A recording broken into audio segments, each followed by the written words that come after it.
Hello' everyone, আজি বনাব লৈছোঁ টেঙামৰাৰ সৈতে মাছৰ এখন আঞ্জা।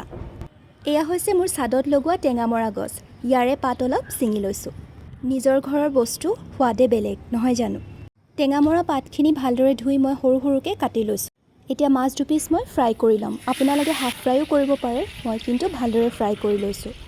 মাছ ভজা তেলখিনিতে দিছোঁ অকণমান পাঁচফোৰণ, কাটি লোৱা পিঁয়াজ আৰু ৰুকি লোৱা আদা। এতিয়া ইয়াতে দিম কাটি ৰখা কচু আৰু আলু। সোৱাদ অনুসৰি নিমখ দি এইখিনি অকণমান ভাজি লৈছোঁ। তাৰপিছত ইয়াতে দি দিছোঁ কাটি ৰখা টেঙামৰা পাতখিনি। টেঙামৰা পাতখিনি দিয়াৰ পাছত অকণমান লৰাই দিছোঁ। এইখিনি ভজাৰ কোনো প্ৰয়োজন নাই। ইয়াতে দিছোঁ এতিয়া সামান্য পৰিমাণ হালধি, কাৰণ আঞ্জাখনত হালধিৰ কালাৰটো আহিব নিদিওঁ, আৰু দিছোঁ দুটামান জলকীয়া। এতিয়া দিছোঁ 4 কাপমান পানী, কাৰণ কচু আৰু আলুখিনি ভালদৰে সিজিব লাগিব ন।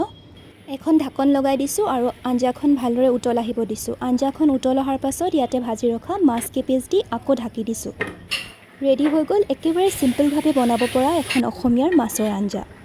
গৰমত ভাতৰ লগত এইখন টেঙা আঞ্জা পালে আৰু কি লাগে?